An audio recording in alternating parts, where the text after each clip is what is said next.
یہ ہمارے لیے خوش قسمتی کی بات ہے کہ ہمارے درمیان شہر نلگنڈا کی باوقار شخصیت اور حضرت قاری امیر الحسن صاحب رحمۃ اللہ علیہ کے خلیفہ مجاز اور خود والد بزرگوار نے بھی اپنی علالت کے آخری ایام میں حضرت کو اجازت سے سرفراز فرمایا تھا۔ حضرت مولانا سید احسان الدین صاحب دامت برکاتہم تشریف فرمائیں۔ ہم اس موقع کو غنیمت سمجھتے ہیں۔ ساتھیوں سے گزارش ہے بھرپور توجہ کے ساتھ سماعت فرمائیں۔ حضرت سے ہم گزارش کرتے ہیں کہ ہمیں علمی استفادے کا موقع عنایت فرمائیں۔ بسم اللہ الرحمن الرحیم۔ تمام حاضرین درود شریف پڑھ لیں۔ الحمد للہ وحدہ والصلاة والسلام علی من لا نبی بعدہ وعلی آلہ الذین اوفوا عہدہ اما بعد فاعوذ باللہ من الشیطان الرجیم بسم اللہ الرحمن الرحیم۔ ما یکون من نجوى ثلاثة الا هو رابعهم ولا خمسة الا هو سادسهم ولا ادنى من ذلك ولا اکثر الا هو معهم اينما كانوا۔ صدق اللہ العلی العظیم۔ قال النبی صلی اللہ علیہ وسلم فی دعائه اللهم اقسم لنا من خشيتك ما تحول به بيننا وبين معاصيك، او كما قال عليه الصلاة والسلام۔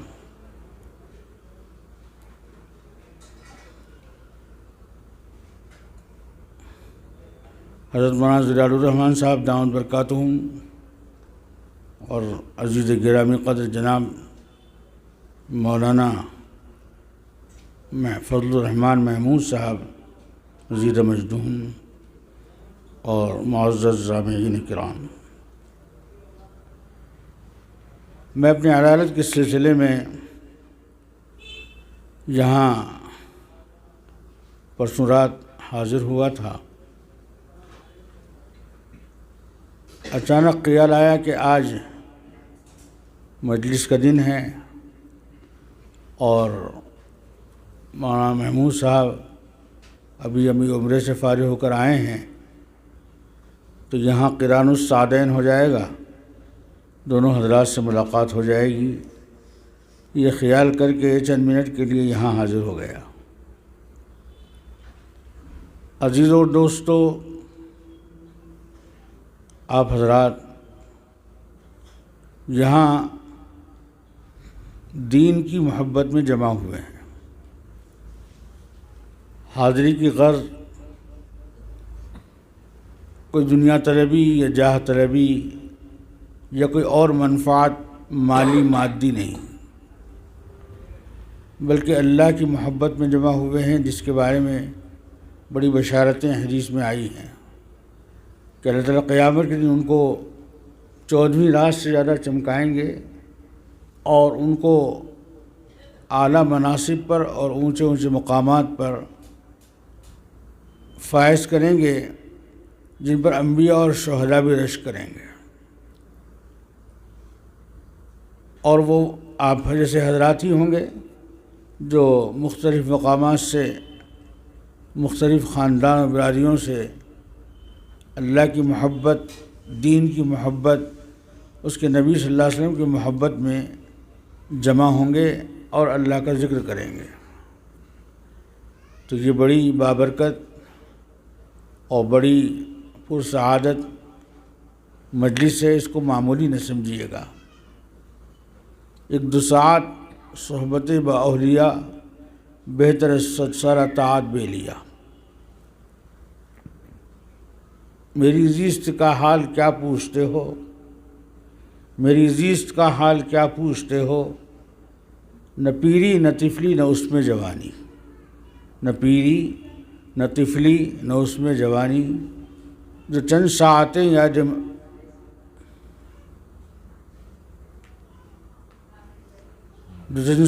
یاد رہبر میں گزری وہی ہیں، وہی میری کل زندگانی۔ یاد دل بھر ہے، یاد رہبر نہیں۔ جو چند ساعتیں یاد دلبر میں گزری وہی ہے وہی میری کل زندگانی۔ ہمارے حضرت رحمۃ اللہ علیہ کبھی کبھی یہ شعر پڑھا کرتے تھے۔ فرماتے ہیں کہ میری زندگی کے بارے میں کیا پوچھتے ہو، میری زیست کا حال کیا پوچھتے ہو، نہ پیری نہ طفلی نہ اس میں جوانی، یعنی زندگی کا جو حصہ ہے وہ 3 حصوں پر مشتمل ہے۔ ایک بچپن ہے، ایک جوانی ہے اور ایک بڑھاپا ہے۔ بچپن تو بچپن ہی ہے اور بڑھاپا تو بڑھاپا ہی ہے۔ جوانی ایک قابل قدر چیز ہے جس کو حدیث میں فرمایا اغتنم خمسن قبل خمسن، اس میں فرمایا کہ شباب کا قبل حرمی کا، 5 چیزوں کو 5 چیزوں کے آنے سے پہلے غنیمت سمجھو۔ 5 چیزوں میں سے 5 کو تو نہیں بیان کرتا، ایک ہی بیان کرتا ہوں کہ اپنی جوانی کو غنیمت سمجھو اپنے بڑھاپے کے آنے سے پہلے کیونکہ بڑھاپا وہ چیز ہے، دنیا عجب سرائے فانی دیکھی، ہر چیز یہاں کی آنی جانی دیکھی، جو جا کر نہ آئے وہ جوانی دیکھی اور جو آ کر نہ جائے وہ بڑھاپا دیکھا۔ یہ قبر تک لے جانے کے لیے ہے۔ یہ تو فرماتے ہیں، کسی اور شاعر کا شعر یاد آیا، بس یہی بیماری ہے میری، تو سلسلہ چلتا رہتا ہے ایک کے پیچھے ایک۔ وقت طلوع دیکھا، وقت غروب دیکھا، اب وقت آخری ہے دنیا کو خوب دیکھا۔ تو فرماتے ہیں کہ میری زیست کا حال کیا پوچھتے ہو، میری زندگی کے بارے میں کیا پوچھتے ہو، نہ پیری نہ طفلی نہ اس میں جوانی۔ اس میں نہ پیری کام کی رہی، نہ جوانی کام کی رہی، نہ بڑھاپا کام کرا، نہ پیری نہ طفلی نہ اس میں جوانی۔ پھر کہتے ہیں کہ جو چند ساعتیں یاد دلبر میں گزریں، یعنی جو چند گھڑیاں اللہ کی یاد میں گزر گئیں، وہی ہے وہی میری کل زندگانی۔ وہی میری زندگی کا خلاصہ ہے، وہی میری زندگی کا حاصل ہے، وہی میرا سرمایہ ہے، وہی میری پونجی ہے، وہی رب کے سامنے پیش کرنے کے لائق ہے اور وہی کل کو کام آنے والی ہے۔ حدیث میں آتا ہے لیس یتحسر اہل الجنہ الا علی ساعۃ مرت بہم لم یذکر اللہ، اور کما قال علیہ الصلوۃ والسلام، جنت میں کسی نعمت کی کمی نہیں ہوگی، وہاں ہر شخص مست ہوگا، مگن ہوگا، خوش ہوگا، مگر اس کے باوجود فرماتے ہیں کہ جنتی جنت میں جانے کے بعد کسی بات پر حسرت اور افسوس ظاہر نہیں کریں گے، مگر ان گھڑیوں میں جو دنیا کے اندر بغیر یاد مولا کے گزر گئیں۔ تو زندگی کا سرمایہ وہی ہے جو اللہ کی یاد میں اور ذکر اللہ کے اندر گزر جائے۔ تصوف کا ماحصل اور خلاصہ، اس کو خطب الاقطاب خطب الشیخ والعرب امام ربانی محدث وقت بانی دارالعلوم دیوبند حضرت مولانا رشید احمد صاحب گنگوئی رحمۃ اللہ علیہ نے جو لکھا ہے وہ یہ ہے کہ آدمی پر اللہ تعالیٰ کے استحضاء کی دوامی کیفیت طاری ہو۔ ان اللہ لا یراک مولاک حیث ما نہاک، یہ بھی حدیث کا ٹکڑا ہے۔ یعنی تقویٰ کی حقیقت جو ہے وہ یہ ہے کہ تمہارا مولا تمہیں کبھی بھی کسی نافرمانی کے اندر مبتلا ہوتے ہوئے نہ دیکھے۔ نافرمانی یہی نہیں ہے کہ زنا کرے، ڈکیتی کرے، چوری کرے، دھوکہ دھڑی کرے، ناحق کسی کو قتل کرے۔ یہ 2-4 باتیں بڑی بڑی ہمارے سامنے آتی ہیں، مگر جو سب سے بڑی چیز ہے جس کو ہم نے بھلا رکھا ہے نافرمانی کا جو بہت بڑا دروازہ ہے، بلکہ وہیں سے داخلہ ہوتا ہے ہر نافرمانی کا، وہ ہے غفلت۔ کیا ہے؟ غفلت۔ ماتھانوی رحمۃ اللہ علیہ نے اس کو ام الامراض لکھا ہے۔ تمام بیماریوں کی اصل جڑ کیا ہے؟ غفلت ہے۔ آدمی جو کچھ بھی گناہ کرتا ہے وہ غفلت ہی کے نتیجے میں کرتا ہے۔ غافل ادھر ہوا نہیں، اس نے ادھر ڈسا نہیں۔ نفس کا مارے سخت جاں، دے کبھی مرا نہیں۔ غافل ادھر ہوا نہیں، اس نے ادھر ڈسا نہیں۔ سوچ سمجھ کے رق قدم، سوچ سمجھ کے رق قدم، سہل نہیں ہے راہ عشق، سہل نہیں ہے راہ عشق۔ دیکھ سنبھل کے چل ذرا، چوکا کے بس گرا نہیں۔ دیکھ سنبھل کے چل ذرا، چوکا کے بس گرا نہیں۔ غفلت، اس سے اللہ تبارک و تعالی سے پناہ مانگنی چاہیے، اور حدیث میں آیا بھی ہے، اللہم انی اعوذک من الغفلۃ والعیلۃ والذلۃ والمسکنہ۔ سب سے پہلے اس میں غفلت ہی کا ذکر کیا گیا ہے، اور حاصل جو سلوک کا ہے وہ یہی ہے کہ حق تعالیٰ کی معیت جو ہے وہ ہر آن حاصل ہے۔ وہ ہر آن، جس کو ہمارے ہاں یہی سلوک کے اندر جو قادری سلسلہ ہے، ایک ذریعہ یہ بھی بتلایا جاتا ہے، اللہ حاضری، اللہ ناظری، اللہ معی۔ اللہ میرے ساتھ موجود ہے ہر حال میں۔ وہ کون سی جگہ ہے جہاں اللہ نہ ہو؟ اور اللہ وہی ہے جو سب جگہ رہے، اور کسی کے لیے جو خصوصیت دی ہے۔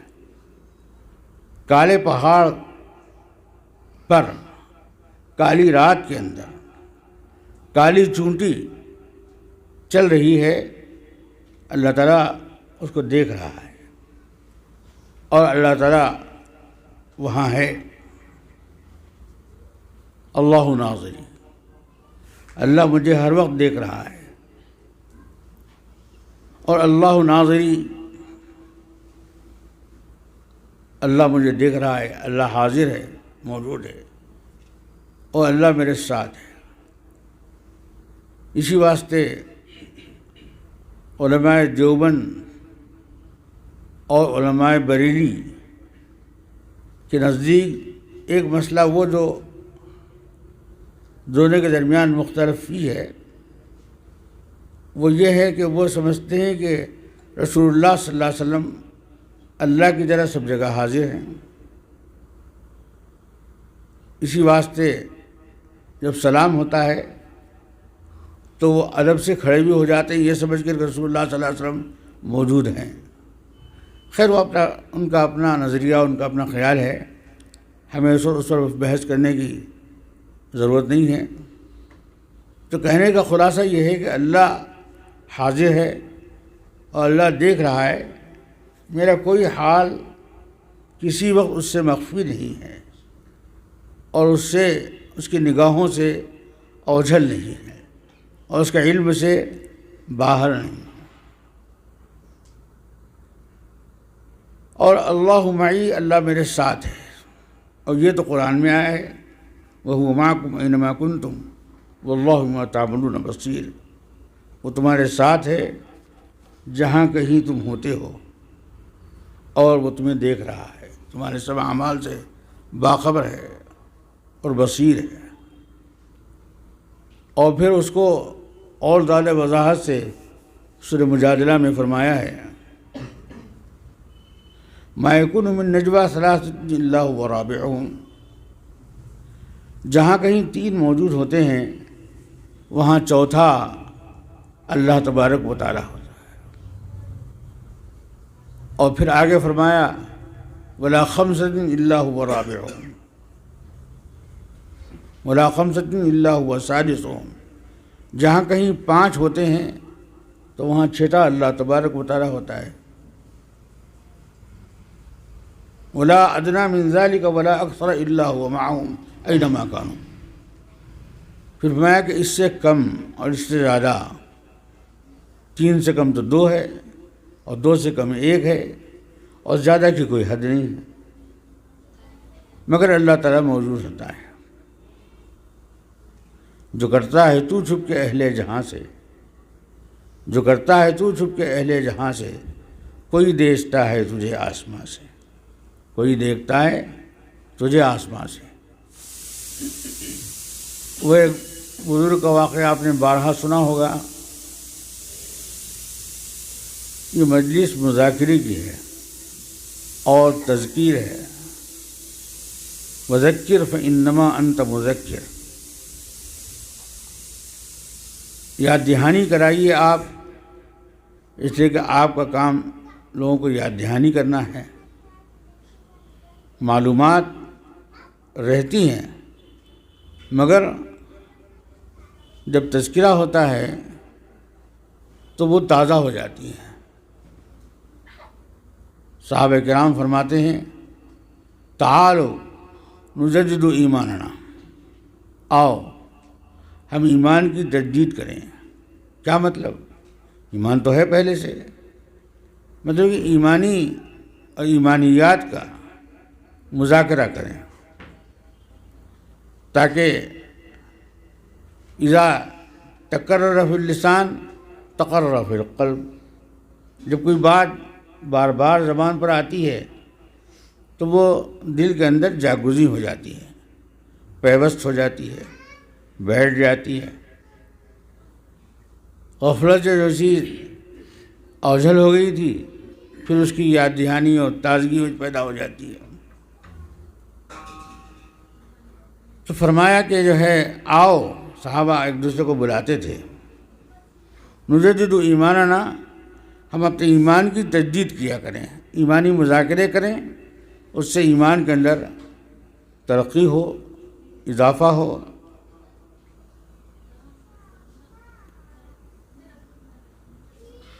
تو وہ ایک بزرگ کا قصہ میں سنا رہا تھا، علم میں تو بار بار آیا ہوا ہوگا، مگر پھر بھی جو ہے اس کا مذاکرہ کر دیا جاتا ہے۔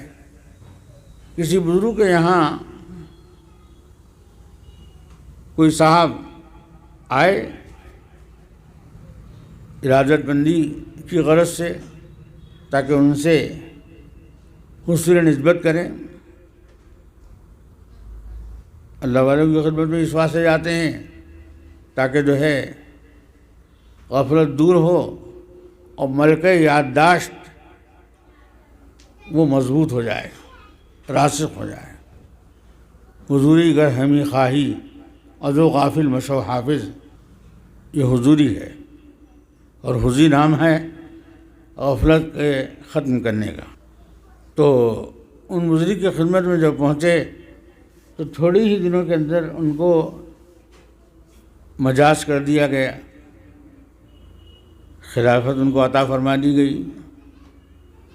تو جو وہ حضرات جو پہلے سے خانقاہ کے اندر موجود تھے اور الا اللہ کے ضربیں لگا رہے تھے، مدت گزر گئی تھی، وہ آپس میں چی بجبی ہوئے، چمگوئیاں کرنے لگے۔ جی یہ صاحب تو ابھی آئے ہیں، ابھی آ کر مہینہ 1.5 مہینہ نہیں ہوا، مگر ان کو پیر صاحب نے اجازت دے دی اور فارغ کر دیا۔ ان کے کان میں بزرگ کے پڑ گئی یہ بات کہ لوگ اس طرح آپس میں چمگوئیاں کر رہے ہیں۔ تو انہوں نے اس کا ایک طریقہ ڈھونڈ نکالا کہ ہر ایک کو ایک ایک پرندہ دے دیا، اور پھر کہا کہ جاؤ اس کو لے جا کر ایسی جگہ ذبح کرو جہاں کوئی دیکھ نہ رہا ہو۔ چنانچہ وہ سب حضرات گئے اور اپنا اپنا کام کر کے آئے۔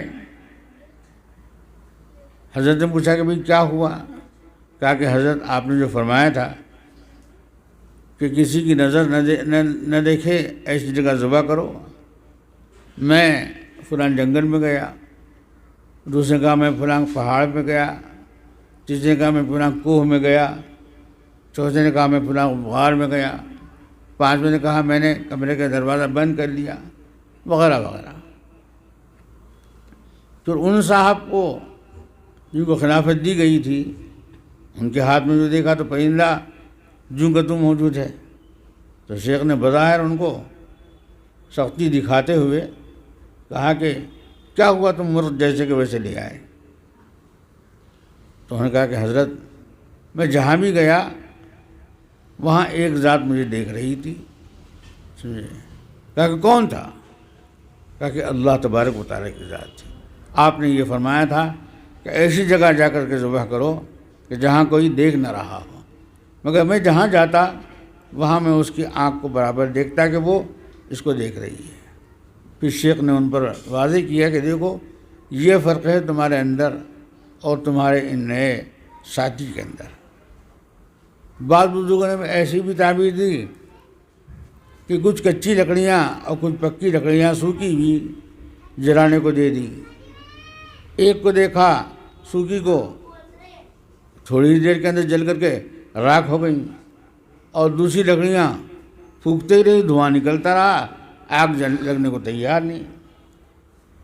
تو پھر کہا کہ دیکھو یہ شخص مجاہدے اور ریاستیں کر کے پہلے سے تیار شدہ تھا، اس لیے جو ہی آگ لگائی اللہ کے عشق کی فوراً اس کے اندر اثر کر گئی اور پھر وہ جل گئی۔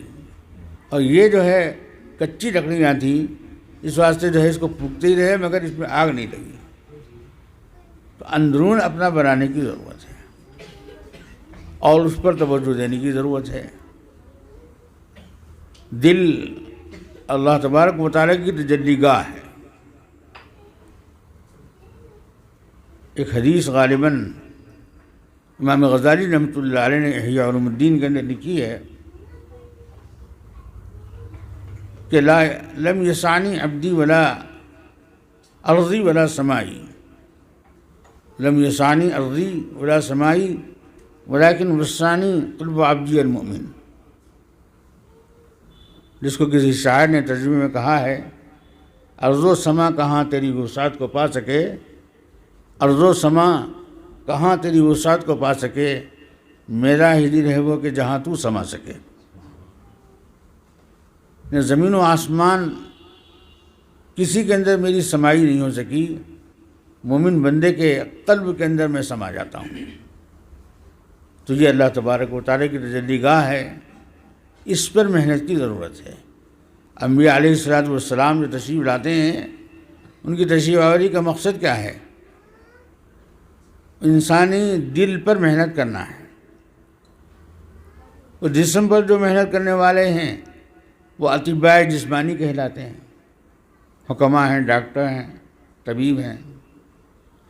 اور دلوں پر جو محنت کرنے والے ہوتے ہیں وہ انبیاء ہوتے ہیں اور ان کے اتباع اولیاء اللہ مشائخ وقت ہوتے ہیں۔ ان کا میدان محنت کا انسانوں کے دل ہوتے ہیں۔ دلوں کو بدلنا، دلوں کی ترجیحات کو بدلنا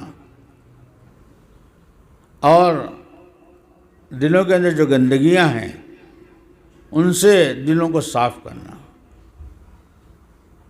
حدیث پاک میں دعائیں آئی ہیں، ہم ان دعاؤں کو اپنا ورد زبان بنائیں۔ اللہم اہدنا لأحسن الاخلاق لا یہدی لأحسنها الا انت واصرف عنا سیئها لا یصرف عنا سیئها الا انت اللہم انا اعوذ بک من منکرات الاخلاق والاعمال والاہواء والادواء۔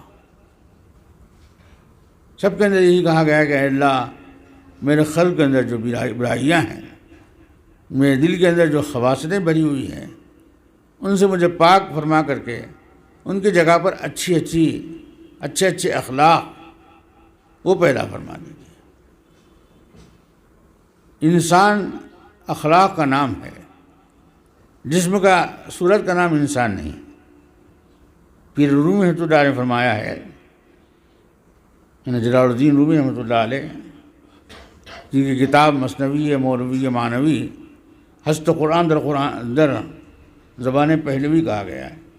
مثنوی مولوی معنوی ہست قرآن در زبان پہلوی، یعنی مثنوی مولوی معنوی جو ہیں ان کی جو کتاب ہے وہ دراصل فارسی میں قرآن ہے، ہست قرآن در زبان پہلوی،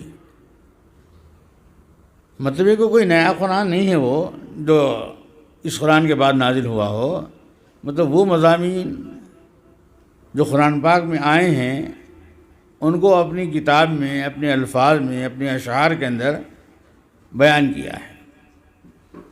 6 جلدوں کے اندر ہے، 30,000 اشعار ہیں۔ کتنے؟ 30,000۔ وہ مکمل نہیں ہوئی تھی، 5 جلدیں لکھنے کے بعد میں وہ اللہ کی طرف سے جو فیضان ہو رہا تھا وہ بند ہو گیا۔ چنانچہ انہوں نے خود لکھا ہے کہ چوں فتاب چوں فداد از روزن دل آفتاب ختم شد واللہ عالم بالصواب۔ جو وہ اللہ تعالیٰ کی طرف سے جو ہے جو روشنی پڑ رہی تھی علوم و معارف کی، وہ روشنی کا سورج جو ہے وہ نیچے اتر گیا، ہٹ گیا، اب یہ کتاب ختم ہو گئی۔ اس کے بعد کئی 100 سال کے بعد مفتی الہی بخش کاندھوی آئے، انہوں نے اس کا آخری حصہ مکمل کیا، وہ زمین میں آئے، وہ 6 جلد ہے۔ پہلے زمانے میں اور اب بھی جو ہے اس کے درس ہوتے تھے اور ہوتا ہے باضابطہ، جیسے قرآن کا درس ہوتا ہے، حدیث کا درس ہوتا ہے۔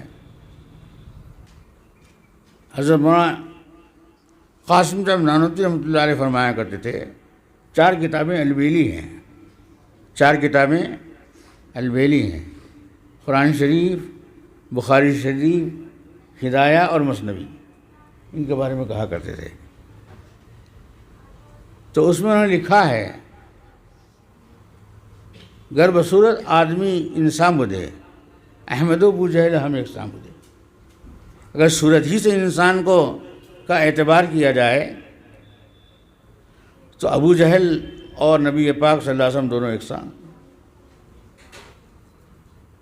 حضور بھی بظاہر دیکھنے کے اندر وہی گوشت پوست عظم ہڈی اور دست و پا چشم و بینی اور منہ وغیرہ سب مجموعہ تھا، وہی ابو جہل کا تھا، وہی آپ صلی اللہ علیہ وسلم تھا، مگر لا بشر لا کل بشر کل یاقوت فی الحجر، انسان تھے مگر عام انسانوں کی طرح نہیں تھے، پتھر تھے مگر یاقوت تھے۔ ایک پتھر یاقوت ہوتا ہے، ہیرا ہوتا ہے، انگوٹھی کا نگینہ ہوتا ہے، وہ ہزاروں میں، لاکھوں میں، کروڑوں میں بکتا ہے، بادشاہ کے سر کے تاج بھی بنتا ہے۔ اور ایک پتھر ہے جو ہمارے آنکھوں کے سامنے پڑا ہوا ہے، جس پہ آپ ہم بیٹھے ہوئے ہیں، اس کی 2 کوڑی کی قیمت نہیں ہے، اور اس کی قیمت بادشاہ بھی ادا نہیں کر سکتے ہیں، ایسے قیمتی ہوتے ہیں۔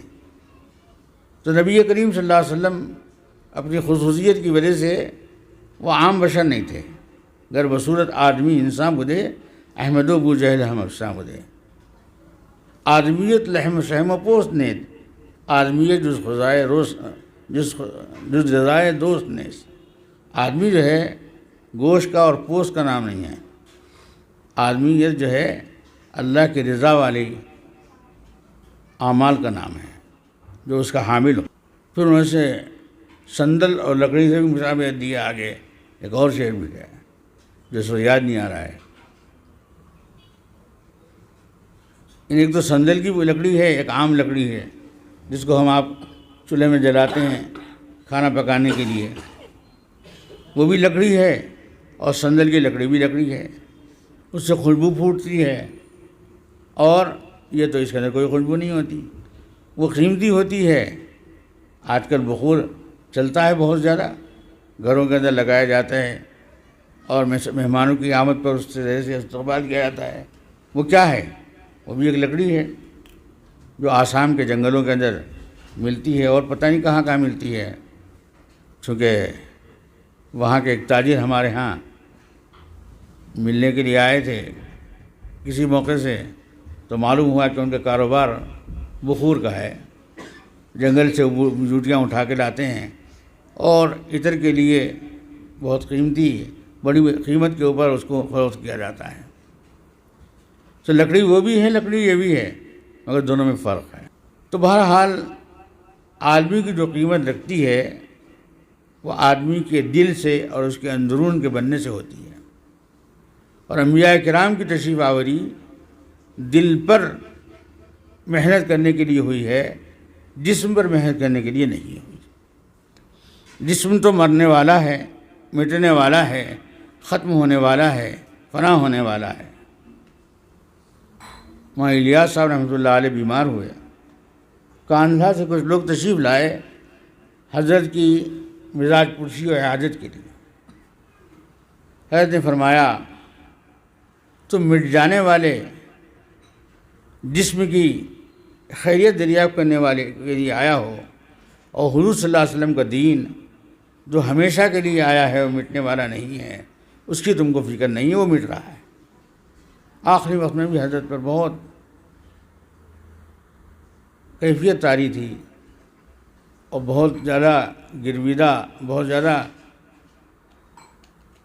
روتے رہتے تھے اور پریشان رہتے تھے، اور وہ مانتے تھے علماء اس کو اختیار کر لیں اور وہ اس کے لیے کھڑے ہو جائیں، کیونکہ جاہلوں سے تو غلطیاں ہی صادر ہوتی ہیں، کیونکہ جہل جب ہوتا ہے تو کلو انائن یترشح بما فیہ، ہمارے عربی کے اندر ایک مقولہ ہے، برتن سے وہی ٹپکتا ہے جو برتن کے اندر ہوتا ہے۔ ابھی کیٹلی میں چائے ڈالے گا تو چائے نکلے گی، پانی ڈالے گا تو پانی نکلے گا۔